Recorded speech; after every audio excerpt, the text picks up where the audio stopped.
Okay, we are live, but we're letting it breathe just for a brief moment so that we can get our Facebook clan under the roof with us here and we will get things started. And we're good. So, welcome in, everybody. It is the Huddle Up podcast presented, as always, by Mile High Huddle, powered by Blue Wire Pods.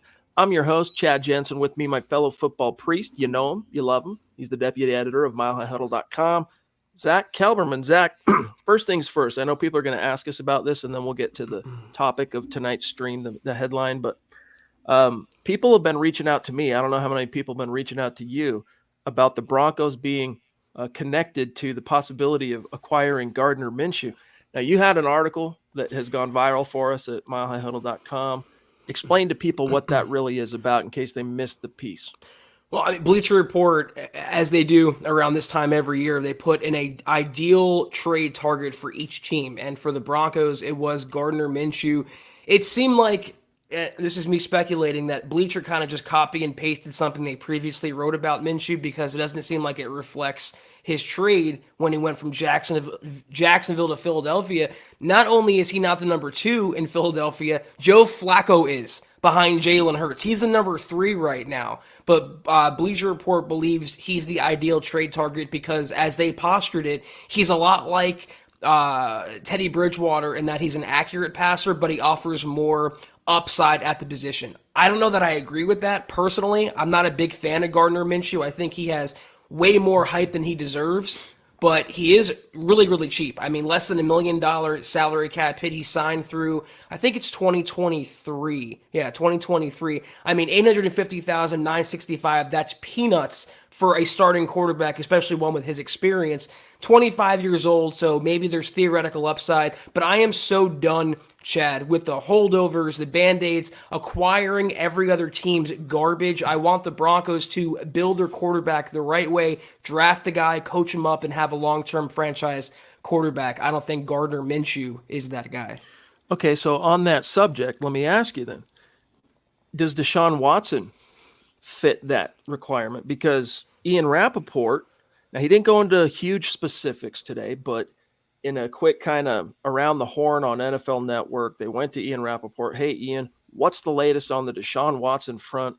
And he once again implicated the Broncos amongst, I don't know, half a dozen other clubs, with the Dolphins kind of being the front runners, who have continued to show an interest in trading with Houston for his services. Now, the deadline, I believe it is November 2nd, if I'm not mistaken, right? So that gives the Broncos a little more than about a week, let's just say, about a week to really try and either jostle to the front of the line or, decide, hey, what's the bridge too far? But talking about other teams' trash and the cast-offs from other clubs, would you consider Watson that? Because to me, he is, because he's so toxic in terms of you don't know what the future holds for him relative to Michaela the Duchess just thundering in from on high and dropping a slobber knocker in the middle of my little monologue here. Wow. Thank you, Michaela. Love you. Good to see you. You just blew our socks off here early and often, right? We hear about that. Broncos need to get after him early and often. Michaela's getting after it early and often here tonight with an extremely, extremely generous super chat. She says, hey, Chad, Zach, how are you feeling, Chad? I'm, I think I told my wife this morning when I woke up, 95%. Today, for the first time in the last week, I woke up and I didn't feel that pressure in my ears and this and that when you're dealing with a cold. So I'm at like 95%. I don't have that feeling, Zach, of like, brain fog when you have a cold and all that. So I'm feeling better. Thank you, Michaela. And she says, I watched the red zone. Looks like most teams are way ahead of our Broncos. Such a shame. Indeed. Zach, your thoughts?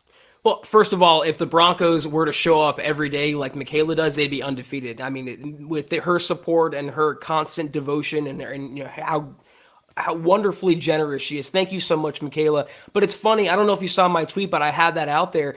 It's not having a game today, Chad. I got to watch the other teams around the NFL. I watched Red Zone like you did, Michaela, and the one thing that jumped out to me, and a lot of people agree with me, every other team, maybe with the exception of Carolina, the Jets, and the Texans, have a more creative offense that's light years ahead of what Pat Shurmur's doing. And even teams like Houston and New York, they have things like pre-snap motion. They have things like screen passes and jet sweeps. So that's what I meant by that. Not necessarily the output or the scoring, but just the play design and the situational play calling. The Broncos are in a class by themselves, and it's not a class they want to be in, Chad. That's a failing class with their offense. It's really, really bad when you watch other teams, and even a quarterback like Jimmy Garoppolo moving the ball right now against the Colts defense. I mean, every other team can do what the Broncos can, and it looks easy for every other team, whereas with the Broncos, every inch is a struggle, every yard is a fight.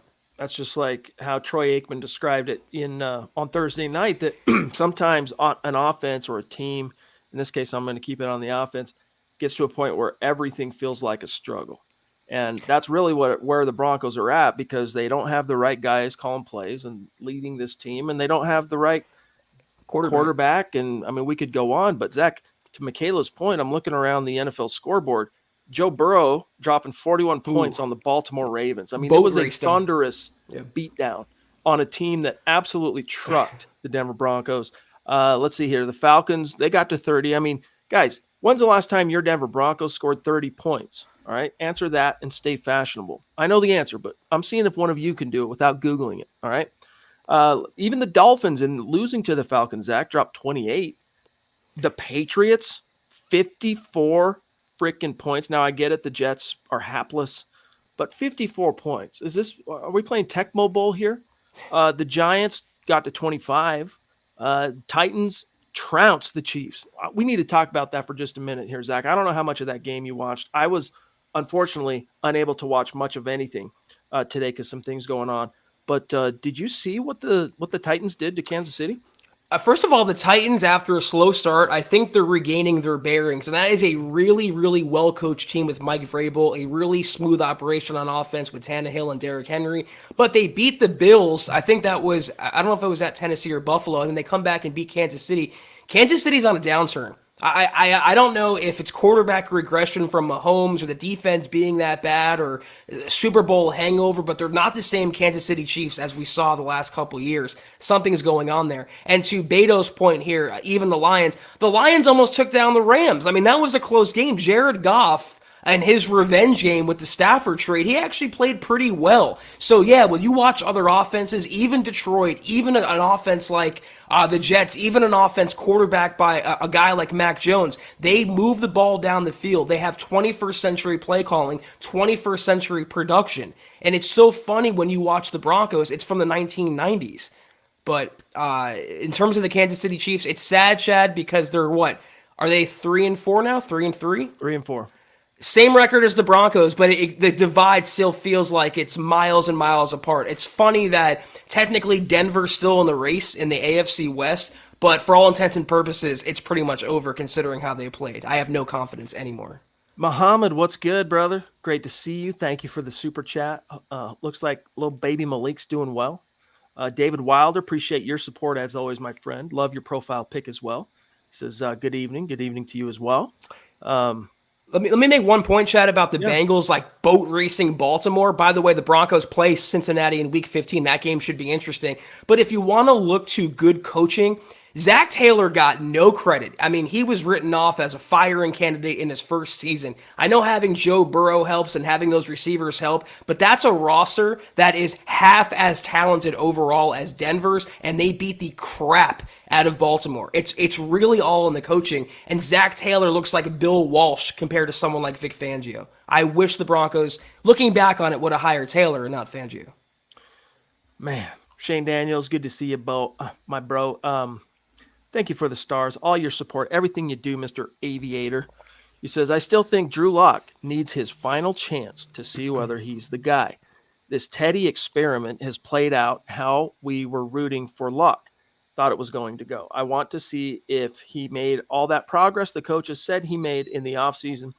You know, it's not just what the coaches said, because coach speak is what it is. You know, they usually speak with their actions, not so much, Zach, what they say as far as how they communicate. It's what they do, and that what they did was throwing with Teddy Bridgewater. But yeah, you're at a point now as the Denver Broncos, and unfortunately, the Chiefs losing today, the downside to that is that the Broncos are going to go, oh, okay, we're still in this. We're 3-4. Chiefs are 3-4. Meanwhile, Vegas, dude, 5-2. They're legit. This is Yeah. a true juggernaut, possible contender. I think in the final analysis, the Raiders stand a really good chance Yeah. of winning this division. But the point being made here, Zach, is it time to go to Drew? And I think you and I know the answer here, but what will it take? Let me put it that way to you. What will it take for the Broncos to give up the ghost, so to speak, and go back to Drew? I just think it would take Fangio not being in the picture anymore, Fangio not calling the shots, or at least Pat Shurmur, because one of those guys, if not both of them, loves them some Teddy B or a Teddy Bridgewater injury, but they're going to do everything in their power to avoid playing Drew Lock and wipe the egg off their face that would surely be there, Chad. But think about it, Teddy Bridgewater right now. Let's break down the facts. Everyone talks about data. He's thrown 5 picks in his last 3 games. He holds on to the ball at the 3rd longest rate among all NFL quarterbacks. And the Broncos have lost 4 straight games now. So if you're not going to make a quarterback change based on that criteria, then you're never going to do it unless catastrophic circumstances arise. A firing or a Teddy Bridgewater injury that he can't play through. I mean, the fact, Chad, it said it all to me. When they had a hobble Teddy going out there, he can barely walk. He looks physically and mentally beat up and broken, and they were so reticent to ever consider playing Drew Lock. Coming out of halftime, gave no consideration to playing Drew Lock. They've turned the page on him. They have an axe to grind with Drew Lock, and it's not, that axe is only getting sharper and sharper as it goes on.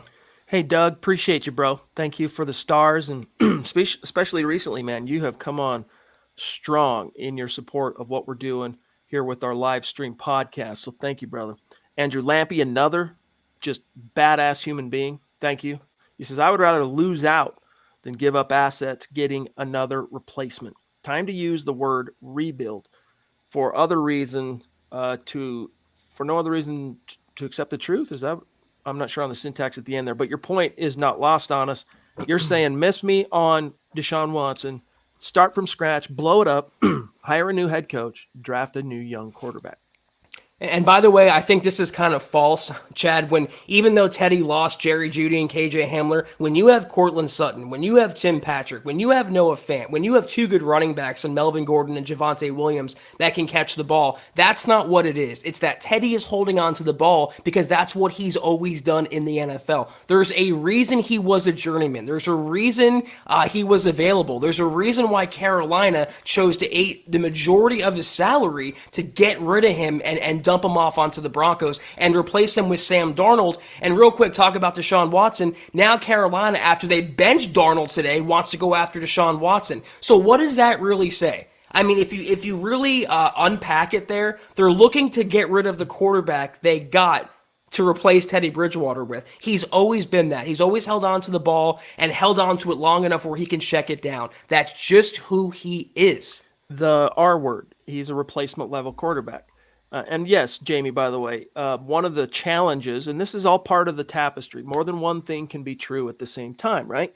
Teddy's holding on to the ball too long, all right? But at the same time, the Denver Broncos, by virtue of losing Jerry Jeudy and then KJ Hamler in rapid succession, they lost that juice, speed, route running prowess. Not to say that Tim Patrick and Cortland Sutton are, schlubs by any means, but the type of routes they run as big-bodied X kind of catch point possession receivers, it takes longer for them, their routes, to develop than, say, Jerry Jeudy, who creates separation with route running, or KJ Hamler, who creates separation through burst and speed. That's part of it, which is why I think, Jamie, it speaks to, hey, you want to make the most of what you have right now. You don't have Jerry Jeudy. You might get him back this coming week. We'll see. You don't have KJ. You don't have Albert O. Go get Drew Lock, who's much better off scrambling, improvising when those routes are so slow developing. He can maybe make something happen. I mean, the interceptions are coming. It'd be one thing, Zach, if the argument here was, look, the Broncos are losing games. It sucks. But, hey, Teddy's still playing pretty solid ball. He's protecting the football. He's not. Right. I mean, that straw, whatever that straw was that broke the camel's back, that camel has been snapped in half now. All right. This dude is hemorrhaging giveaways. over the last couple of games. So what do you have to lose is my point. You need a spark. B, quarterback play is bottom 3 right now. And it's very possible, Zach, that Drew comes in and gives you bottom 5 quarterback play. I'm not dismissing that as a distinct possibility, but you don't know. He looked better to us, all right, from what we were able to see this summer in training camp and the preseason. Give it a shot. You got nothing to lose. David says most teams stay with the run a lot more if it's working. Yeah, I mean, Pat Shurmur has he has no feel, man. He has no feel. I can't explain it, Randy. Why is Pat still the OC? Because Vic Fangio goes down with the ship, I guess. Rich Scangarello was an Elway guy, Zach. Shurmur is a Fangio guy.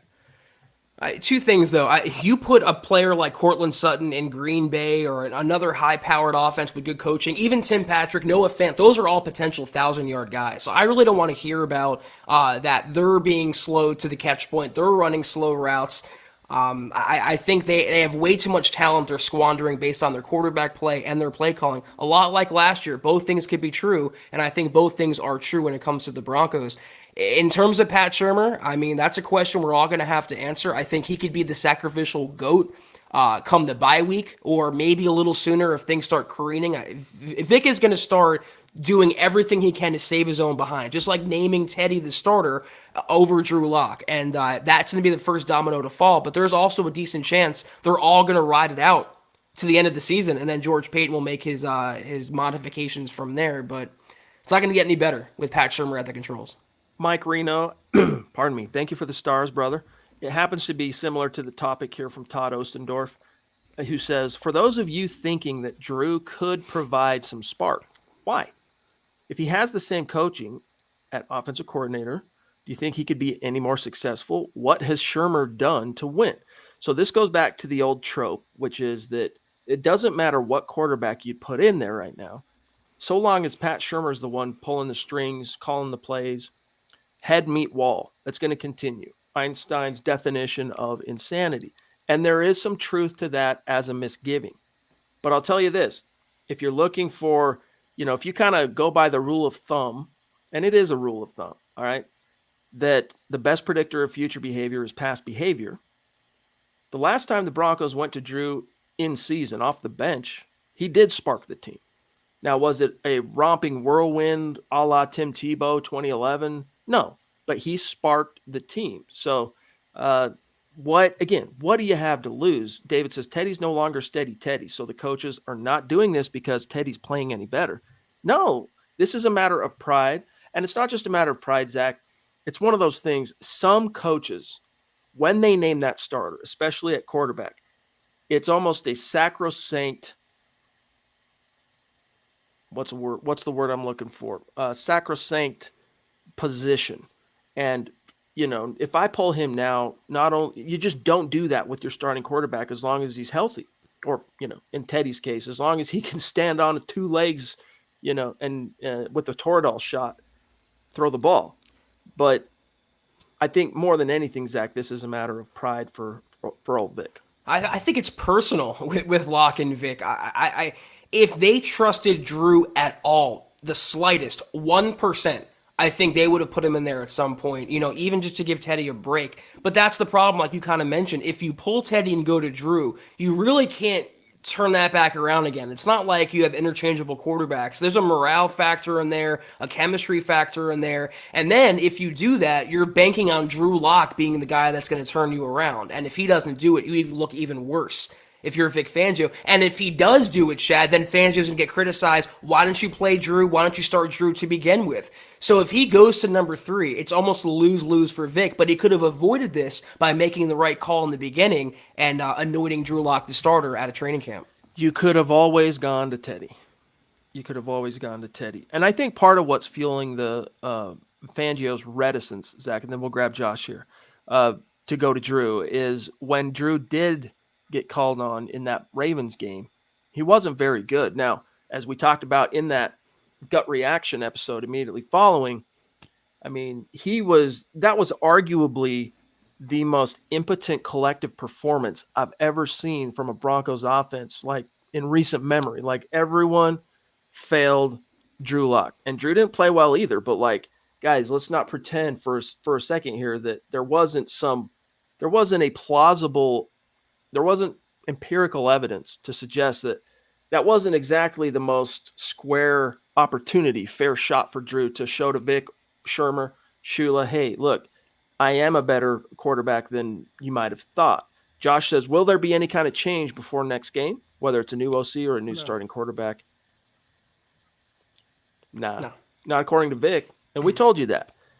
Everyone was up in arms, Zach, Thursday night, and we're right there with you. But at the same time, we were having to tell everybody, as far as setting expectations, that honestly, the soonest you could probably expect any change, whether it's a firing, a stepping down, a quarterback change, it's the bye. And that's not till week frickin' 11.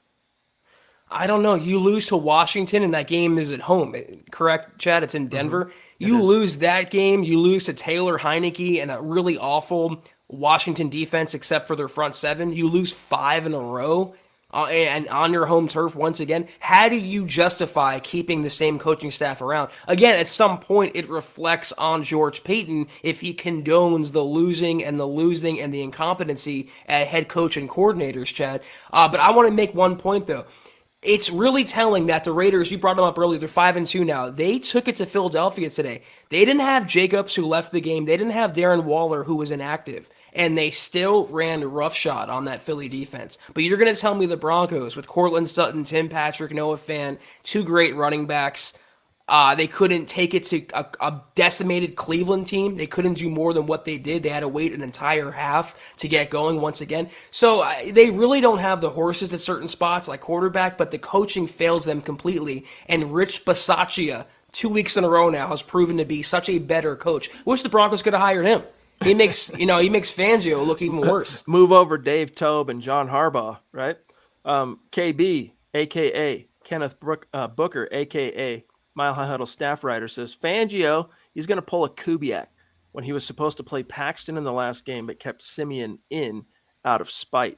Wouldn't surprise me. Good times. Wouldn't surprise me. Robot of Doom, appreciate you being with us on Twitch, my friend, as well as this cat. I'll just say Tim. All right, Tim, thank you for being with us on Twitch. That's true, too. Teddy's throwing arm will have to fall off before they go to Drew. Andrew Baker, he with the braids and a very beautiful young family. Good to see you, Andrew. He says, should we buy or sell? Right now, I'm hearing to wait until next week, but George Paton needs to step in even in a honeymoon year. MHH, appreciate you, brother. I think the Broncos,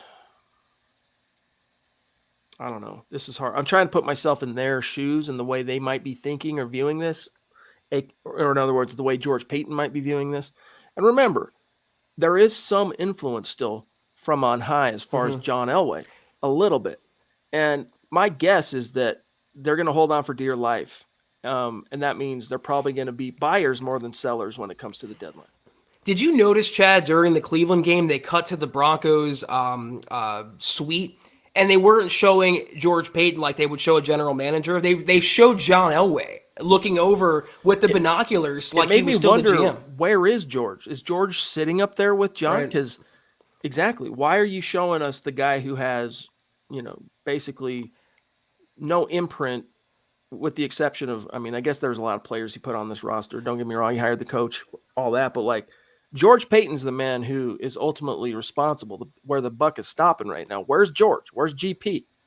But, I put this on Twitter yesterday. The Broncos have such a weird and unconventional hierarchical setup with their front office, Chad. The longtime GM steps down, but he's still lurking in the shadows. You hire a new GM, but, you foist the holdover coaching staff on him. That's not a recipe for success. That's not ideal, especially when you don't have an owner in the building. You don't have an owner present, and the results are proving as much. It's just a weird setup that hopefully improves next year when it's fully Peyton's baby and Elway's out of the picture, Ellis is out of the picture, and they can, turn the page to a new culture.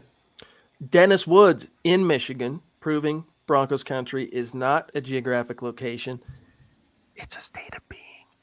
Appreciate you, bro. He says, I was against trying for Deshaun Watson before the season, but now we're swirling around the toilet. Time to make a bold move. Do whatever it takes. Give what we have to give to get Watson. Time to take that chance. I understand the impulse, Dennis, but again, we're talking about a trade, Zach, that's probably still going to include 2 first-round picks. Yep. So you're telling me, Dennis, salvaging this season and this season alone, in the hope that Deshaun Watson can step in and give you a miracle, knowing that there is a other shoe that could be dropping in the not too distant future in terms of criminal charges. I mean, there have been rumors that criminal charges could be coming. When it comes to the NFL's conduct policy, I think the newer version of it is if a player is either charged, they don't have to be convicted. If a player is charged with is it a felony? I think it's a felony, or maybe just some kind of violent crime. If they get a charge that's relative to violent crime, what's the other caveat? Either way, then they can be suspended or put on the, they can be sanctioned. Let's just put it that way. And I don't know about you, Dennis, but if I'm giving up a couple of first round picks, maybe even more, I want that warm and fuzzy feeling that the destiny of that trade is up to me and the guy that I just acquired, not an outside influence that could step in, pull the rug out from under me, take the quarterback, and then also I'm out my 2 first rounders or whatever I gave up to get him. That's the biggest problem, bro. Well, going back to we were talking about it a few minutes ago. Deshaun Watson's not in the Gardner Minshew, Teddy Bridgewater bracket where he's another team's leftovers. I mean, you're talking about a 26, 27-year-old in his prime, NFL's leading passer last year, Pro Bowl quarterback. I mean, that would be a franchise guy, but 22, as far as I know, I haven't followed it that closely, 22 open cases and investigations of sexual misconduct against Deshaun Watson. And so what? That would be, I think, enough for George Paton to kind of back off, but then you're going to surrender 2 first-round picks, which is gold to Paton, to saddle him, at least temporarily, with Vic Fangio and Pat Shurmur. What would be the point? If they passed on, using that logic, if they passed on Fields and Mac Jones, another quarterback in the draft, why would they want to trade multiple first-round picks, multiple pieces of capital, all that compensation, and give Deshaun Watson to a coaching staff that maybe likely won't be here this time next year, if not much sooner?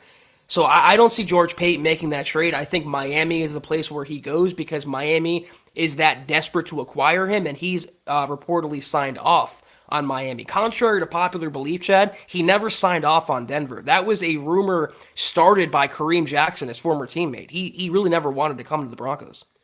You'll have your answer, by the way, on the whole Deshaun Watson thing no later than November 2nd. So we'll keep an eye on that. Before we grab Eli here on Facebook, got to give you guys an update on where we stand on the raffle for the Pat Surtain jersey. Now, of course, as you know, but keep in mind, guys, we got to break this down because we have new listeners every single day. We have a goal on Facebook to get to 250,000 stars. Stars are a way that our community, our listeners, our audience on Facebook can support what we're doing here financially, keep this content coming. So we set a goal, 250,000. If we hit it, we're going to raffle off a Pat Surtain jersey. And the only people in the running for that raffle are the people who contributed to the goal. Now we're at 64% complete. We got about a week left in the month. So it's going to come down to the wire, and it's probably going to take a clutch performance push to ensure we get this done. But let me show you, thankfully, Facebook does a really good job of keeping track of who's contributing to that goal. Randy, a.k.a. Rando, a.k.a. RJ of the North at number 1. Josh Hoyle at 2. Josh, you've really leapfrogged some bona fide MHH Mount Rushmore peeps, so props to you and thank you. Shane Daniels, the aviator himself, who, Zach, you and I got to hang out with for better part of an entire game day in week 3. Good to see you, bro. Lawrence Rivera, thank you for the stars today as well, my friend. Andrew Lampy, Michael Ronquillo. Haven't seen Michael. Is Michael in the chat tonight? Mama Muti right there. Peter Middleton at 8. Travis Weber, 9. Andrew Baker at 10. And Doug's right there right on the outside. David, but see, all these guys are still going to have tickets in the hat, okay? But the top 10 is who are going to end up having the most tickets in that hat. So let's grab this topic here from Eli, and then we can check on the YouTube contest as well. Is that updated, by the way? Okay, we'll check on that here in just a second. Eli says, who in the Sam Hill is going to play middle linebacker? Quarterback is only 50% of the problem. We have no middle linebackers, and we trade for a defensive end. That's right. In case you missed it, the Broncos sent shockwaves through the NFL, giving up a 7th-round pick to acquire Stephen, or is it Steven? I think this one's Steven Weatherly, a 3rd, 4th string rush linebacker edge guy from the Minnesota Vikings. He has 0 sacks in this 2021 season. So Nice. I can understand why Eli's got everything from question marks, multiple exclamation points in this particular message here, Zach. But here's the problem. You lose Josie Jewell. Dadgum. All right. We still got Alexander Johnson, who was playing like a top 5 linebacker. Then he goes down. All right. Now Justin Sternad, who had stepped in for Josie, now he's your senior guy on deck. He looks like he doesn't know which way is up. He looks like he is swimming so badly. Like he can't make out the shore, Zach. Like he's so far out to sea. It's almost like it's hopeless. When So Keenum trucked him near the goal line, he was just looking like in disbelief. Then the Broncos had earlier in this season, they'd signed Micah Kaiser, right? Veteran who'd relatively untested in the NFL, still young, but relative veteran. He gets injured in his first career start for the Broncos, and now he's on injured reserve. So then they pull up Curtis Robinson, the undrafted rookie, to play next to Sternad. I mean, it's a crap show, which is why you should go read Eric Trickle's article today that published. That's 3 changes that Vic Fangio can make to upgrade this defense with the horses that they have. Go read that, Zach. But what do the Broncos do to try and get through this? Is this a matter of hoping Baron Browning shakes that concussion and you just play him and say, look, dude, there's never going to be a perfect time. We're in the clutch right now. We need you. Get out there, bump your head, go through your trial and error because you're our only hope. Well, first of all, an edge rusher with 0 sacks, how very on brand for the Broncos. You know, and they just can't get any production opposite Von Miller. When they made that trade, though, and I saw it was an outside linebacker, edge rusher, whatever, not an inside guy, a pure off-ball linebacker, it says to me that maybe Von's ankle is more injured than they're letting on. Then, you know, it could be maybe a multi-week injury or something that's going to linger, and they wanted some reinforcement there. I hope Baron Browning gets healthy. He's had a really rough rookie year with injuries, been behind the 8 ball constantly. He was supposed to be the inside linebacker of the future, but he wasn't supposed to play this much this fast. So they better pick one up because they can't get by with Curtis Robinson and Barrington Wade for much longer. I do have a shiny bald dome. In fact, look, you can see the shine right there. The glare. Where's your sunglasses, dude? I know your future's so bright you got to wear shades, but when you podcast with Jensen, you got to wear them too. Hey, I don't know. Flattering, weird at the same time. Your YouTube handle, either way. Why? Thank you for the super chat, though. Flattering and weird. Why do we keep getting linked to quarterbacks? Watson, Minshew, Cam Newton. Is it part of Peyton's hand in every deal, or is it because ours? Yep. It's the latter, my dog. And, you know, people just, they don't like Drew Lock, period. End of story. Outside the Mile High City, inside the Mile High City, Drew Lock, his name is basically mud. And so when Teddy's struggling, it used to be Zach, right? In Denver, the backup quarterback, most popular guy in town. No, not here. Not in this case. I mean, No. Drew Lock derangement syndrome, its effects, its virulent ravages have turned that old one-liner on its ear. But yeah, dude. Christian, what up, dude? Thank you. He says, Matt Corral and Dayball would save us. Please. Peyton, am I saying that right, or is it Corral? Corral, right? I think it's Corral. Either way, we'll see, buddy. We'll see. I'm thinking Brian Daboll. We don't know how, other than the fact that the Bills. Let me tell you why Brian Daboll is not a head coach. They got all the way to the AFC title game. If they would have got bounced in the first round or whatever, he would have been hired as a head coach somewhere. But teams don't want to wait that long because then they worry about what they're missing out on. So odds are he's going to be a head coach though this next cycle. Well, Chad, can I address your ball dome for a second? The answer to that question about being linked to every quarterback, when you watch a Broncos game and they inevitably play that carousel graphic of quarterbacks since Peyton Manning, that's exactly why. They don't have a franchise guy, and they've become known around the NFL for not having a franchise quarterback and picking up everyone else's leftovers. I would love Brian Daboll. He's my number 2 guy in the prospective head coaching cycle behind Kellen Moore. But I'm thinking maybe more of Greg Roman, Malik Willis, kind of replicate what Greg Roman's doing in Baltimore with Lamar Jackson. I would also take Kellen Moore and Matt Corral. Pretty much any of those 3, Daboll, Moore, or Greg Roman as the head coach, I'd feel confident with them molding the next quarterback of the future, whether it's Willis, Corral, or anybody else, Spencer Rattler. Bama Broncos, a.k.a. Brandon Harden. Thank you for the super chat, brother. He says, Vic is supposed to be the best defensive coach in the NFL. Why is our defense struggling? We're going to tackle because that he's question. not. That's why. He's not all he's cracked up to be. And I do think that Vic is a better coordinator than what you're seeing as far as the proof in the pudding this year. It's just that he's not a guy that can tap his head and rub his belly at the same time. You know, he belongs as a defensive coordinator.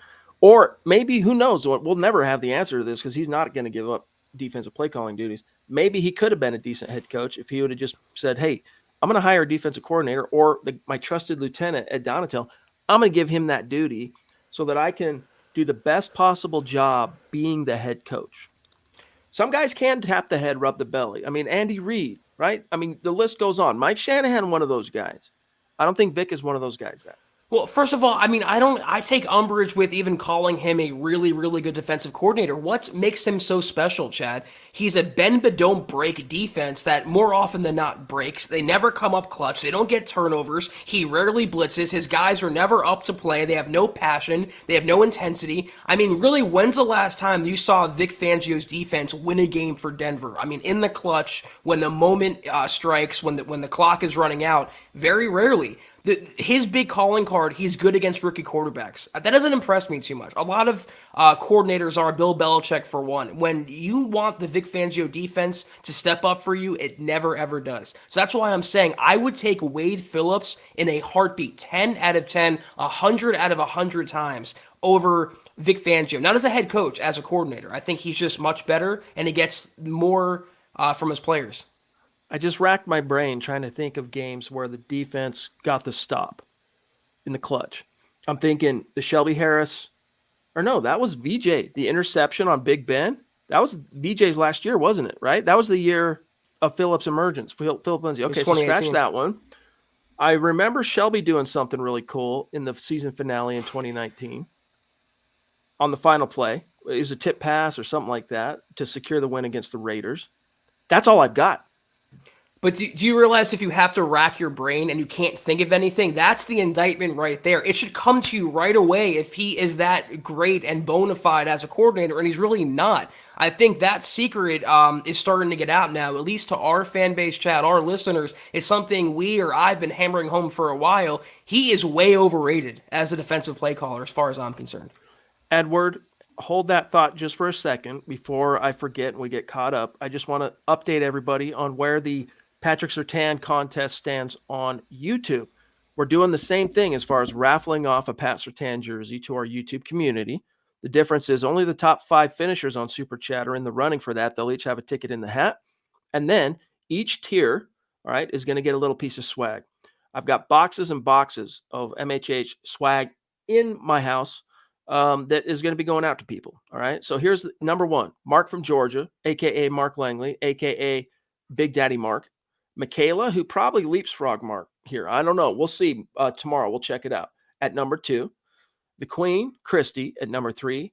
Naj Altaf, one of the most dynamic and entertaining personalities in person that you'll ever meet, at number 4.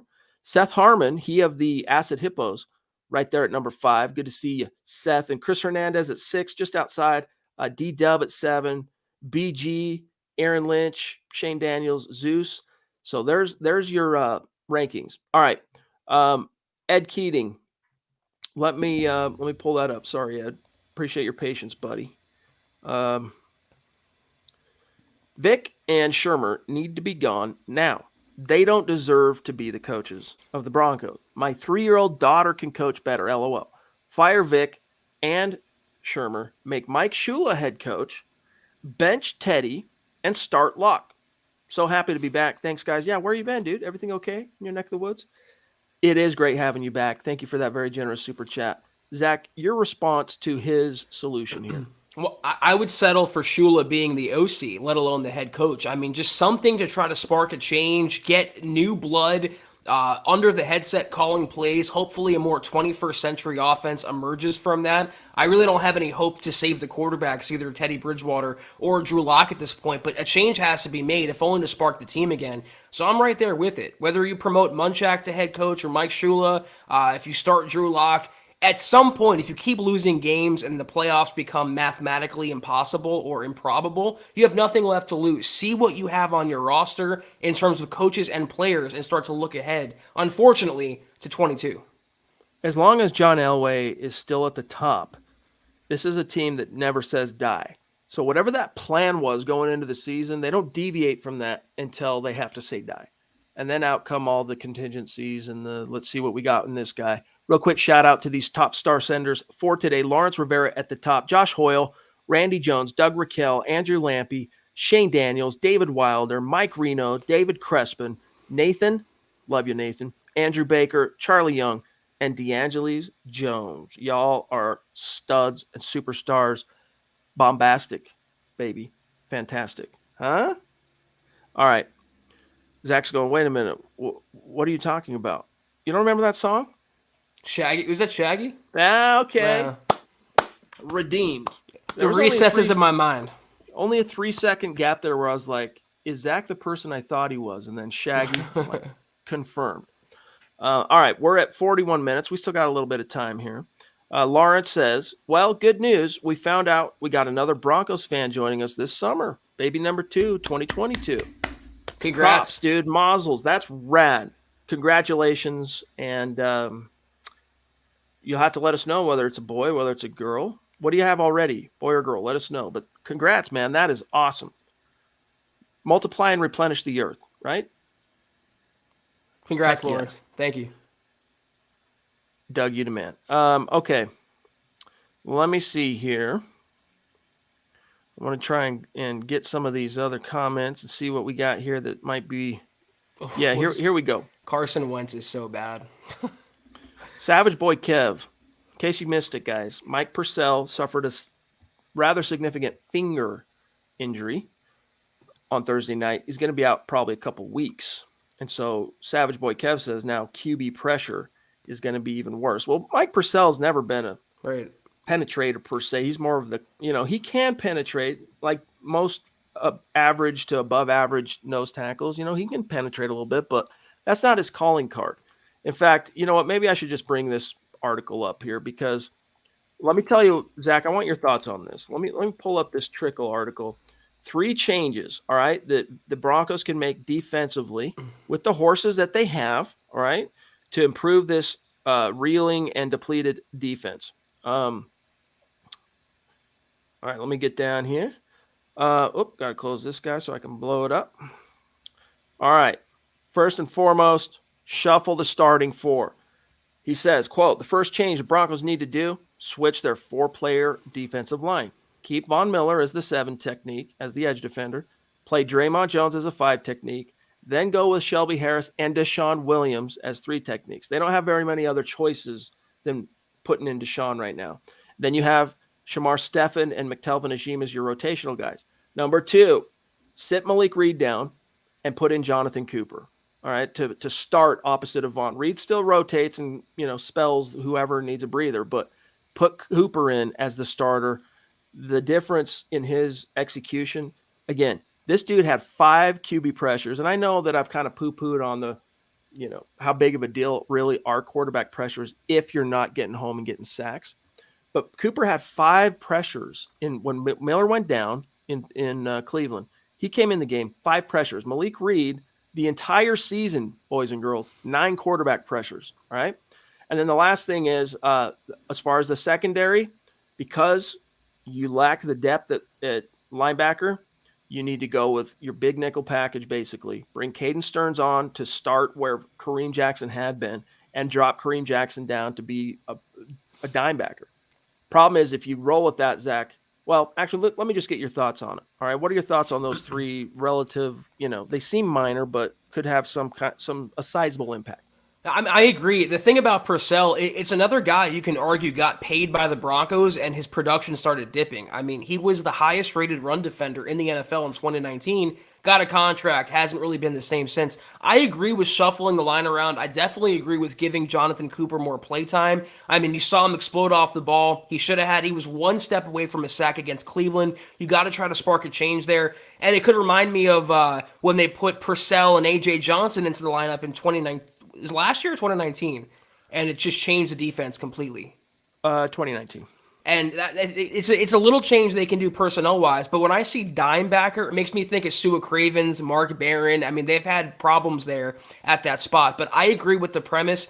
I want to see way more Caden Stearns. That guy is a playmaker. That guy is the starting safety of the future, opposite Simmons. And I want to see less of Kareem Jackson, who's constantly late. He's a liability in coverage, great in the box, great in run support, good, defensive mouthpiece, but strictly just that near the line of scrimmage. So I'm with Trickle 100% on that. Problem with Kareem, too, is you're right. He's that physical, just whirling dervish in and around the box and the line of scrimmage. But his problem this year, anyway, has been missed tackles. This dude's not been as reliable as a tackler. So he gets, whether it's angles, execution, I don't know. Vic Fangio, when he stood up and talked about his whole death by inches ethos, all right, when he was hired, he talked about it really starts with coaching the fundamentals and being very strict in those demands. And then at the end of the Cleveland game and post game, what went wrong, Vic? Oh, we weren't on our fundamentals, man. They're lacking. It's like, well, dude, where's your death by inches? What happened to death by inches? Mike says, if we lose to the Washington football team, will management step in? Vic is not going to change anything. I don't think so. I mean, I hate to depress you guys, but I don't think you see a change until, again, it's the never say die. And I mean, those of you who were with us for the Broncos Book Club as we read Jason Cole's tome on Elway, A Relentless Life, you see that, man. It's in his nature is we're going with plan A until we just don't have a choice anymore. And then they'll start trotting out the guys. Like, that's the only reason Drew Lock played in 2019. They were out of the dance. There was no hope of making the playoffs. So they said, all right, let's see what we got in some guys. They are very dogged. Now, there are other teams, Zach, who will be a little more innovative, risky, willing to take chances in season while the games are still counting. Just the Broncos have never been that under Elway. Brandon Harden, real quick, Zach. Bama Broncos said the Broncos hold a record this year in the NFL for being the worst team on third down. Yeah, they suck, dude. The Broncos suck offensively and defensively. Now they're one of the worst on third down too. Well, in terms of the Washington game, context, as always, matters. It's how they would lose that game if they do lose. If they lose 40-39, let's say, and the offense comes out with an explosion, they're not going to fire Pat Shurmur. It's going to buy him more time, actually. But if they come out like they did against Cleveland and they have no life, they can't score, they can't move the ball against a defense which they should be able to beat at home in front of a booing crowd when you could see more empty seats in the stadium, I do believe a domino could fall. Maybe not Vic Fangio after the game, but I don't know how you lose 5 straight. You lose at home. You lose to a quarterback named Taylor Heineke in the Washington team. I think they're 2-4 now or 2-5. How do you not make a change? Either Shurmur, McMahon, some scapegoat. I do think it's a possibility. I'll tell you, pardon me, I'll tell you what they are real quick. Washington is now where to go? I want to say 2-5. I don't think they're up by it, but I might be wrong. Oh, yeah, 2-5. You're right. Lester says, why isn't George Payton getting any blame for drafting a corner instead of a QB? Well, because Patrick Surtain is the truth. That's why. If Patrick Surtain had completely just been swimming, I mean, he's basically been playing starter snaps since week 2. And with a couple of little bumps in the road, he has held his own. Like, he's easily, as a rookie, been the Denver Broncos' best corner. I mean, you can throw in Bryce Callahan, but Vic Fangio doesn't consider them to be corners. That's a nickel. So we're talking outside the numbers. He has been Denver's best cornerback. So if he had been stepping up to the plate in these first 7 games and struggling, it would only add to that whole, man, why didn't you take a quarterback? And then throw in the fact that Mac Jones and Justin Fields were really your options. Justin Fields, he's still got time, plenty of time, but he's not looking good at all. And meanwhile, you get back to that age-old question, is it the quarterback or is it Belichick with regard to Mac Jones, who dropped 54 points today, by the way. But your thoughts for Lester? McDaniels is doing a great job with Mac Jones. The thing about the quarterbacks is I don't think Peyton had the conviction to pull the trigger on Fields, who, by the way, I think through a quarter and a half, he had 3 fumbles and a pick. It's almost like young quarterbacks make mistakes, Chad. Funny how that works, And I was told he was a future Hall of Famer, Fields, so I'm going to have to back down from those. Wait a minute. Are you telling me not all first-round quarterbacks come out of the box and break records like Justin Herbert? It's crazy. It's crazy that young quarterbacks are prone to mistakes, Sean. I thought Drew Lock was the only quarterback that fumbled and turned over the ball, Yeah.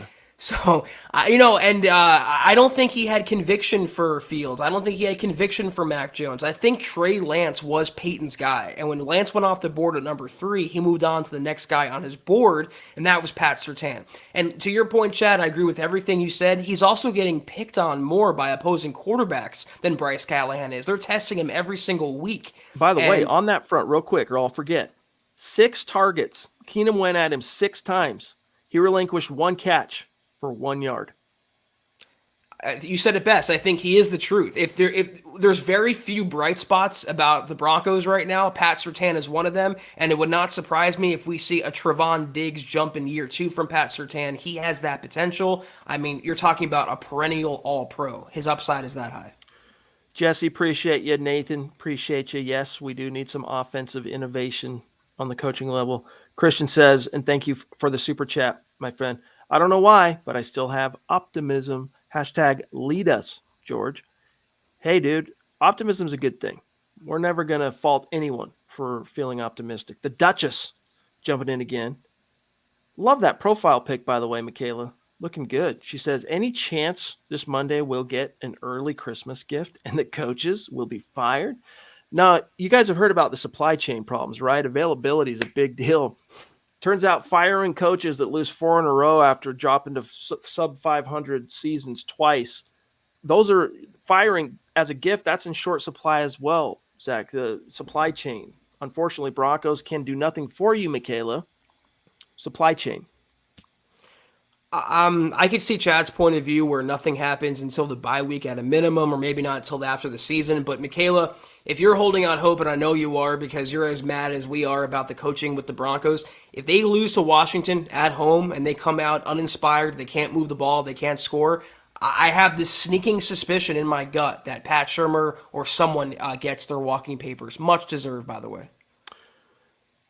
James Grossman, what's good, buddy? Appreciate you. And the stars. He says, hey, fellas, love my Broncos no matter the record, but I just can't get over the amount of injuries between this year and last. What do you think is behind this? You got your soapbox ready? It can't just be coincidence. We don't believe in quinky dinks on this show. That both our starting linebackers tore their pecs. Now, the whole thing about the pec thing, this is one of those rare examples where it might be an actual coincidence. However, Vic Fangio said something to the effect when AJ went down that he was asked about that. Isn't that weird, Vic? Both your guys, I mean, pectoral tears, for what it's worth, relative to the, if you look at injuries that cost players the season in the NFL each year as a pie chart, pectoral tears make up a very slim share of that. So to lose your 2 starting linebackers to a pectoral, Vic Fangio said, we're looking at that because it is weird, but pectorals has grown in the league as an injury the last few years, according to Vic. That's not information I've researched myself, according to Vic. It sounds like, a phony, just made up, snake oil salesman logic right there, Chad. The Broncos or Johnson and Jewell either had unbelievably bad luck or it's not a coincidence. Maybe it's something with the training program. Maybe it's something with the lifting that they're doing. Maybe it's the length of the practices or how Fangio constructs that. We've been beating on the Lauren Landau. I'm going to say his name. I know we can't say that. It's taboo. I'm going to bang on that drum because ever since he was hired, The injuries, lower body injuries, soft tissue injuries, they have skyrocketed. And we're going to continue saying that until something changes.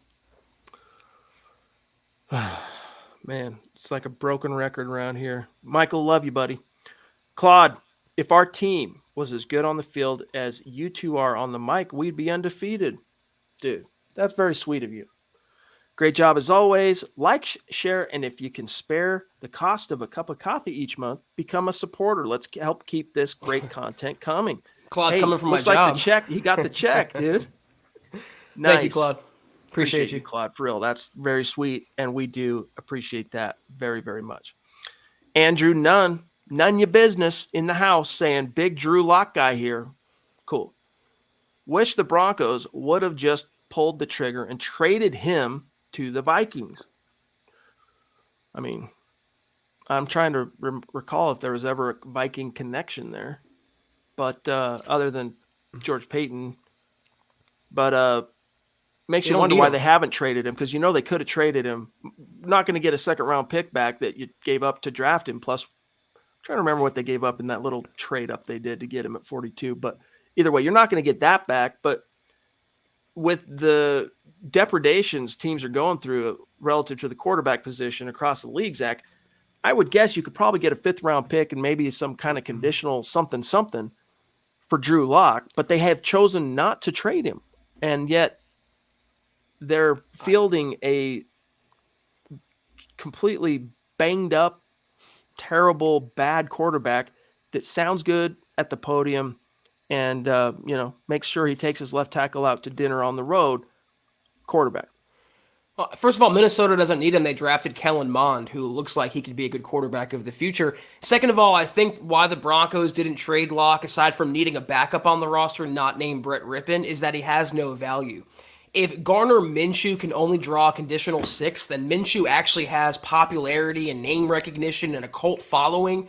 I don't think Locke is going for a fifth. I think he go for a seventh at most. And at that point, might as well hold on to him. Cost-controlled young quarterback, still developing. You never know what you have in him until you play him. I think that's why George never pulled the trigger on a deal. He has no value around the NFL.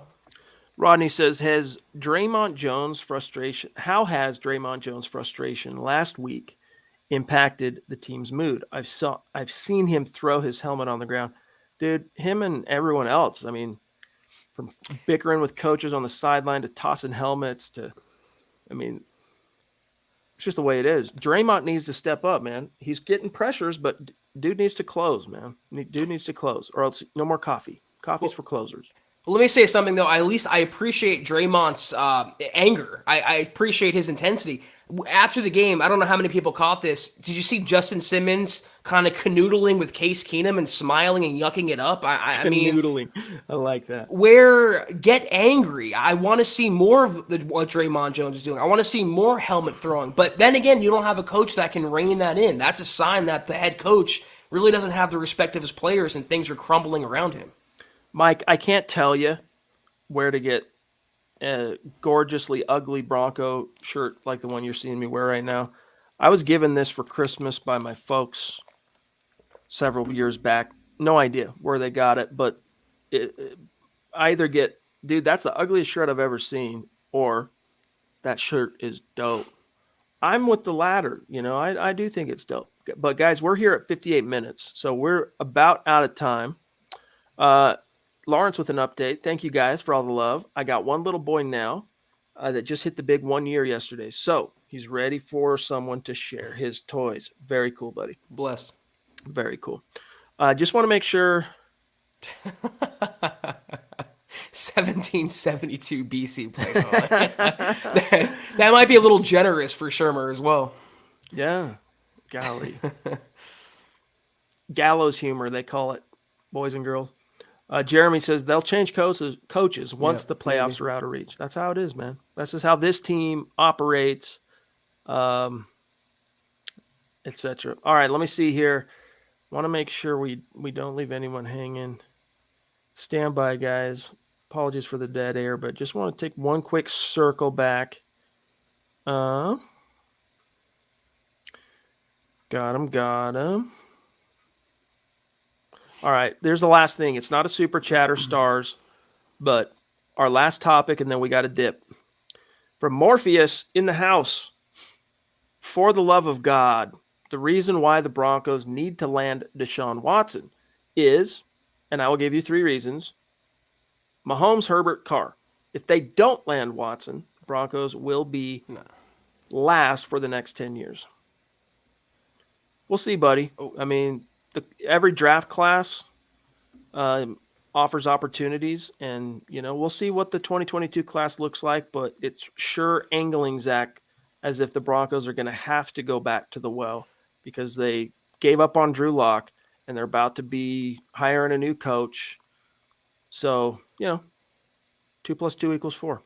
Well, I can give Morpheus 22 reasons why George Payton might not show interest, and those are the sexual misconduct allegations. I just feel like Deshaun. I feel like George is a very, in a way, conservative, high moral, upstanding general manager. I don't think he would bring that cloud of toxicity to Dove Valley and deal with the baggage that would come with Deshaun Watson. And once again, for as great as he is, and he's a really good quarterback, they went 4-12 with him leading the league in passing. I don't think he's this Hall of Famer that the Broncos fans make him out to be. I think they're so desperate for a franchise quarterback, they're willing to overlook and exaggerate a lot of things about those that are out there, like Gardner Minshew, for example. Guys, before we say goodnight, quick shout out to the top star finishers this evening. This is how it shook out. Lawrence at the top, Josh Hoyle, Randy Jones, Doug Raquel, Andrew Lampy, Shane Daniels, David Wilder, Mike Reno, David Crespin, Nathan, Andrew Baker, James Grossman, Nathan Gale, Claude Riley, Charlie Young, and DeAngelis Jones. Shout out to each and every one of you. We'll update and see where we're at on the Pat Surtain competition tomorrow night when we return at 6 p.m. Mountain. But Zach, sign us off, bro. It feels weird without a gut reaction on a Sunday. It feels like we're in the off season again. But that was the Huddle Up Pod for tonight. We're off until tomorrow night, same time, 6 o'clock Mountain, 8 o'clock Eastern. In the meantime, though, follow the pod on Twitter at Huddle Up Pod.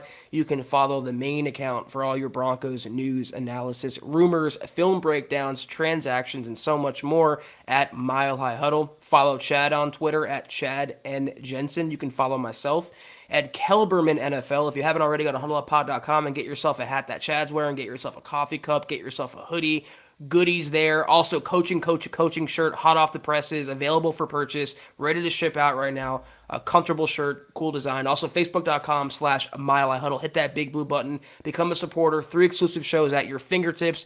Kelberman's Corner, Broncos Book Club, and Trickle Zone every single week. Also, facebook.com/milehighhuddlepod. Like that page. And if you haven't, guys, go to Apple Podcasts and leave your football priest a 5-star review for a chance to win some swag each and every month. But if you can't do any of those things, do these 3 things that take a few seconds. Subscribe, like, and share this video and every video you see on the MHH channel. Helps us grow and reach more Broncos fans, Chad, just like you. Well said. Love you guys. Thanks for everything. You're the best. We'll see you tomorrow night, and we'll kick off week 8 of your Denver Broncos 2021 season. Take care, guys. And as always, go Broncos.